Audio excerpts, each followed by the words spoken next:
Muchas gracias por continuar con nosotros. Seguimos en Hechos Guatemala. Hoy nos acompaña en el foro, aquí en TV Azteca Guate, el presidente de la República, el doctor Bernardo Arévalo.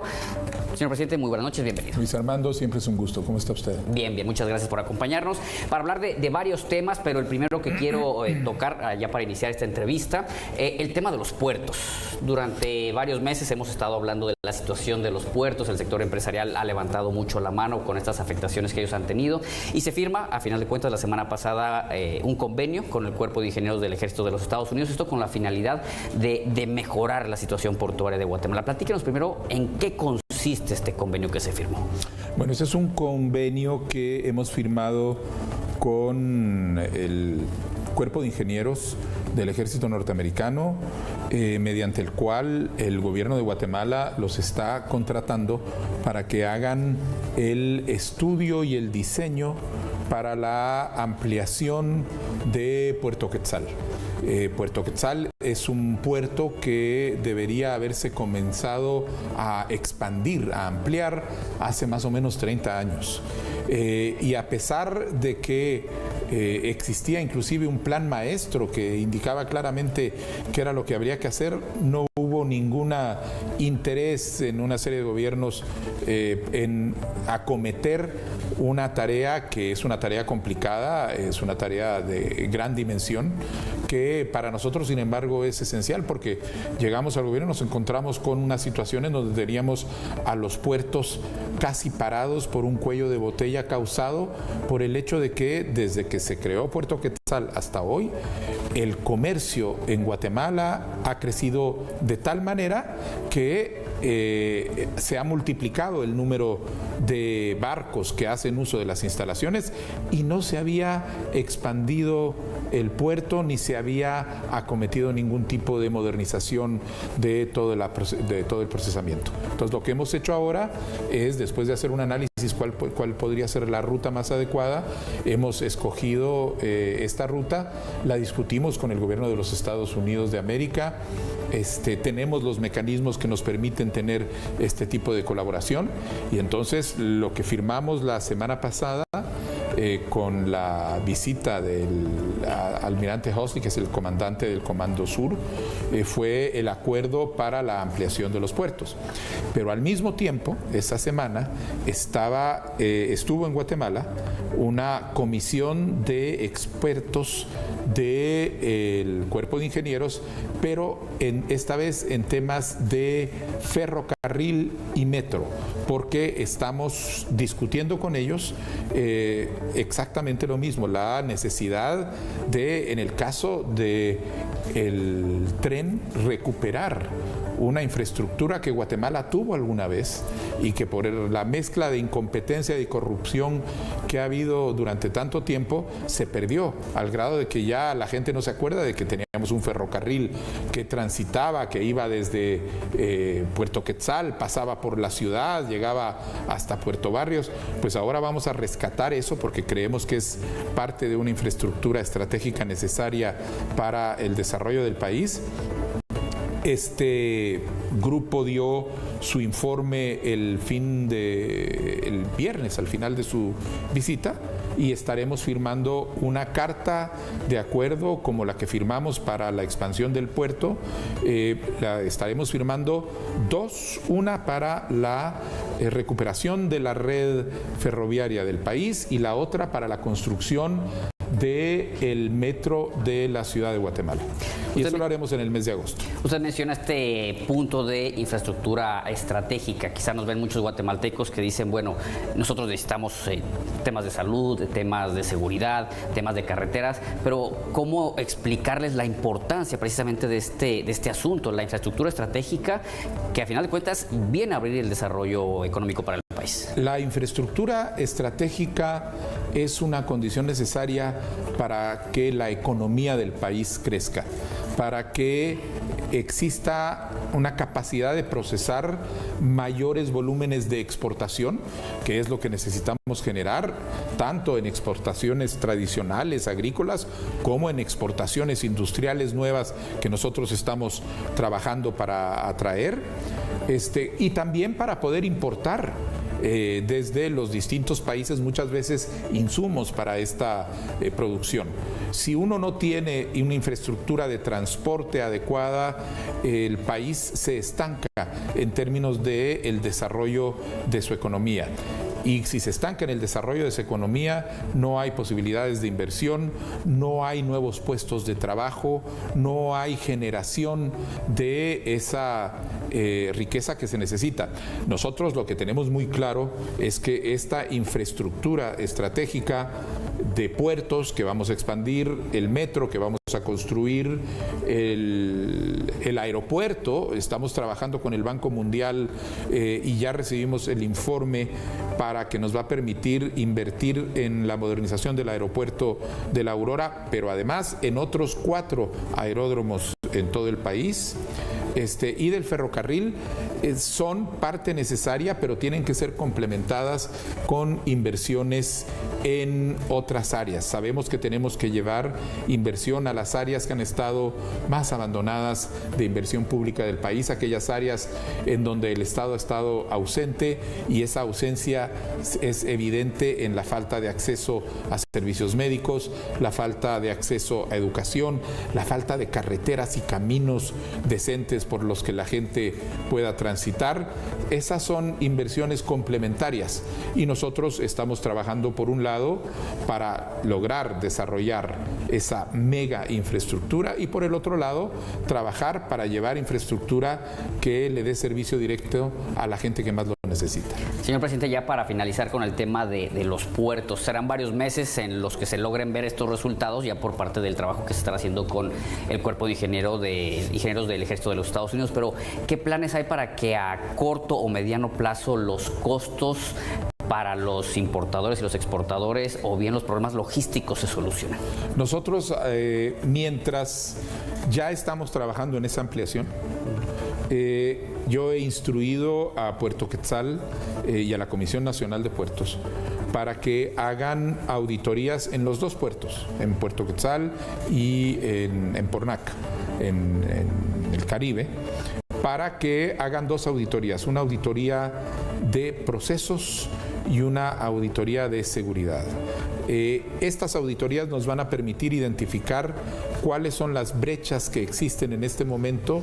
que entorpecen el funcionamiento adecuado de los puertos para poder hacer una ruta de trabajo que nos va a permitir ir en las condiciones actuales, en lo que se llega a la ampliación, solucionando esos problemas, y en el caso de seguridad para garantizar que tenemos puertos seguros, puertos blindados ante todo tipo de irregularidades, ya sea contrabando, tráfico de drogas y cualquier otro problema que existe. Señor presidente, algo que le preocupa a los guatemaltecos y que pues de parte del gobierno tendrá que haber alguna gestión es este impuesto del 3.5 a las remesas que se plantea para el mes de enero ya del 2026. A final de cuentas, pues las remesas es un ingreso muy importante para el país, supera el Producto Interno Bruto, pero ¿qué acciones se van a tomar al respecto para que pues no haya esta afectación a los guatemaltecos? Mire, ya hemos tomado, esta es una decisión que depende de el Congreso de los Estados Unidos de América. Y nosotros lo que hemos hecho ya desde la semana pasada, en cuanto vimos que existía esta intención, se preparó una carta dirigida a los representantes a los miembros de la Cámara de Representantes del Congreso norteamericano, en donde indicábamos que la adopción de un impuesto de esta naturaleza en realidad es contraproducente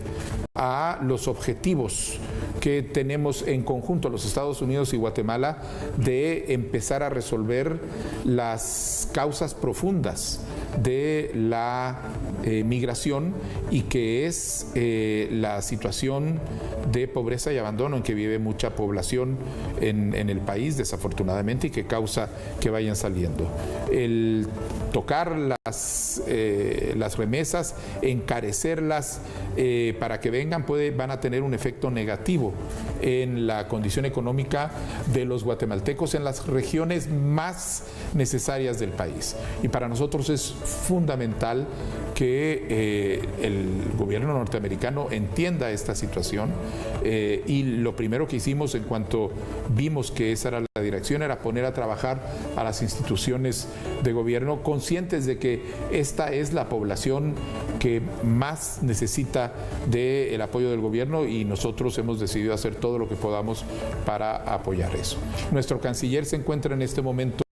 en Estados Unidos en el marco de las discusiones, de las negociaciones sobre el tema arancelario, y va a reiterar ante los funcionarios del Departamento de Estado y en las reuniones que tengan con miembros del Congreso norteamericano esta perspectiva para tratar de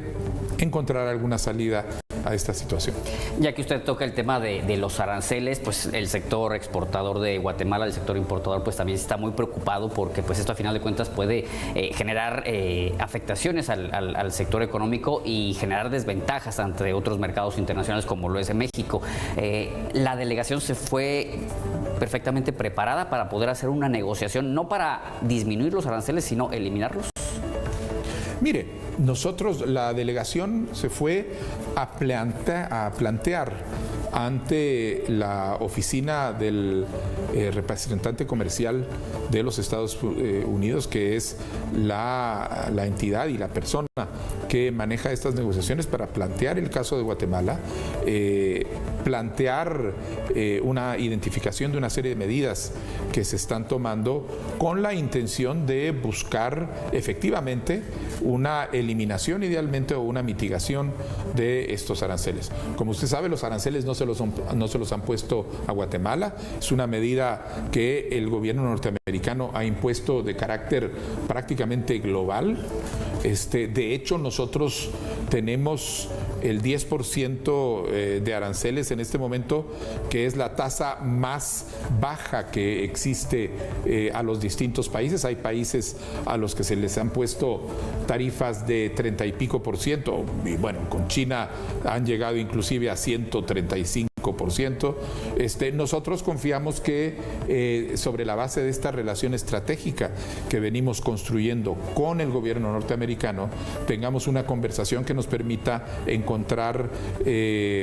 pues un acuerdo alrededor de cómo poder ir solucionando estos temas y facilitando el ingreso de los productos guatemaltecos al mercado norteamericano. Parte del objetivo de que se pusieron estos aranceles es precisamente derrumbar estas barreras arancelarias que se mencionan, y usted lo acaba de decir, el tema de la simplificación para que los productos puedan entrar a los Estados Unidos, y me ligo al tema de la simplificación de trámites. Guatemala está en condiciones para poder agilizar todos estos temas, no solamente para los productos que salen y entran, sino también para quienes buscan obtener una licencia, quienes buscan emprender negocios. De hecho, nosotros venimos trabajando ya en un proceso de simplificación por medio de una estrategia de digitalización y de reducción de fases en las distintas instituciones del Estado. Esto nos sirve en realidad como una oportunidad para avanzar de una manera más concentrada y más rápida en la simplificación por distintos medios que hay de todos estos trámites, no únicamente en términos de las exportaciones o de las importaciones que estamos trayendo desde Estados Unidos, que sería el punto central ahorita en la mesa de negociaciones, sino en general para facilitar el acceso, la entrada y la salida de los productos, pero también para facilitar que los guatemaltecos puedan tener muchos menos problemas para poder realizar los trámites, como por ejemplo registrar un producto, abrir una empresa, porque además, Luis Armando, la automatización, la digitalización, la reducción de trámites y sobre todo la reducción de la discrecionalidad, es decir, que haya una persona que tiene que ser la que decide si se aprueba o no un préstamo, es fundamental para ir reduciendo las oportunidades de corrupción que existen dentro del sistema. Mientras menos puntos de contacto haya entre una persona que viene a hacer un trámite y una persona que del otro lado tiene la posibilidad de retrasar un documento o dar una respuesta negativa, se van a ir reduciendo esas oportunidades, y al hacerlo digitalmente con las computadoras, aprovechando sobre todo ahora la inteligencia artificial, pues vamos a lograr que el proceso sea más ágil en todo sentido. Señor presidente, en otro tema hay algo que le preocupa a los guatemaltecos: la seguridad. Finales del 2024 pues se hablaba de una tasa de 16.1 homicidios por cada 100,000 habitantes, según datos del CIEN ya estamos en 17, una guerra entre pandillas que busca adueñarse de lo que es zona 1, zona 6, algunos actores políticos, algunos actores sociales hablan de que el tema de extorsiones ya se le salió de las manos al actual gobierno, que ya no es percepción sino que es realidad. ¿Cuál es su postura? Mire, lo primero es reconocer que efectivamente la población guatemalteca está siendo afectada por un aumento que hemos visto en estos primeros meses en la tasa de homicidios, que son homicidios que efectivamente, como usted lo dice, están ligados a esa guerra entre pandillas, guerra por territorios, pero que independientemente de cuál sea la razón, son inaceptables para la sociedad guatemalteca, y el gobierno tiene la responsabilidad de dar una respuesta. Nosotros estamos ahora en un proceso de ajuste del equipo en el Ministerio de Gobernación. Hay personas que van a hacerse cargo de nuevos viceministerios, precisamente porque lo que tenemos claro, y esa ha sido mi instrucción, necesitamos dar una respuesta. Si efectivamente ha habido un aumento en la tasa de homicidios, por las razones que sea, el Ministerio de Gobernación, la Policía Nacional Civil, a veces con el apoyo en patrullajes por parte del Ejército de la República, tienen que tener la capacidad de dar una respuesta que sea efectiva y contundente. Eso es el trabajo en el que está en este momento abocado el Ministerio de Gobernación, para lograr que efectivamente se logre revertir este proceso y se le brinde a los guatemaltecos lo que sencillamente necesitan, que es tener la seguridad para circular en las calles, en sus barrios, ir con sus familias en toda seguridad. ¿Estos cambios en el Ministerio de Gobernación podrían incluir al titular de la cartera? Estamos ahorita haciendo cambios a nivel de viceministros y del titular del sistema de presidios. Bien, regresamos al tema de la infraestructura prioritaria o infraestructura estratégica. Quizá el guatemalteco no ve obras palpables. Quisiéramos hablar quizá de nuevas autopistas o carreteras que vayan simplemente de puerto a puerto, pero hay trabajos que se están haciendo, pero ¿cómo puede el guatemalteco sentir que realmente se está invirtiendo el dinero en lo que tiene que ser? Mira, el guatemalteco lo va a ir sintiendo de manera gradual y más clara en los próximos meses. Efectivamente, nosotros nos encontramos, cuando llegamos al gobierno, con una maquinaria administrativa oxidada por la corrupción, especialmente en el Ministerio de Comunicaciones, porque el aceite que lubricaba las ruedas de la corrupción entre políticos, funcionarios, constructores, etcétera, salía de los contratos de obra pública. Llegar a arreglar eso ha tomado un tiempo, pero ahorita estamos ya en una etapa en donde se empiezan a ver uno tras otro los resultados que se van haciendo. El kilómetro 44, que fue un problema que tuvimos precisamente porque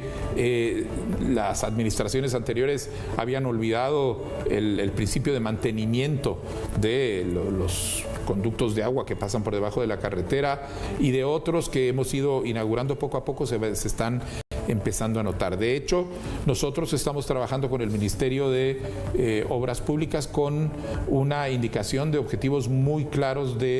establecidos para cada año, ¿no? Objetivos generales, en donde tenemos que lograr esos resultados tangibles que efectivamente le van a permitir ver a la sociedad guatemalteca a dónde están llegando sus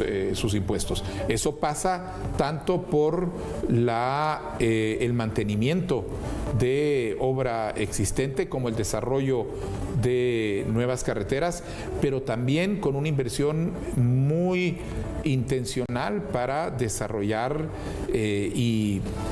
mantener una red de caminos terciarios que sirvan también a comunidades en las zonas más desatendidas del país en este momento. Entonces, así yo estuve hace poco inaugurando una carretera nueva que llegaba hasta de Lanquinas a Muchampey. Fuimos a revisar hace una semana con el ministro de Comunicaciones y se inauguró, se abrió al paso 2 días después el kilómetro 17.5 en la carretera al Pacífico, que era otro problema que habíamos recibido, y así vamos a ir generando esta serie de resultados concretos que le van a permitir ver a la gente que efectivamente sus impuestos sí se están poniendo para lo que sirven, que es obras de beneficio público. Señor presidente, muchas gracias por acompañarnos y por supuesto siempre tener esta apertura para tocar los temas que le preocupan al guatemalteco. A sus órdenes, Luis Armando, va a ser un gusto y un saludo a toda la televidencia. Muy bien, nosotros vamos a una pausa comercial, regresamos con más en Hechos Guatemala.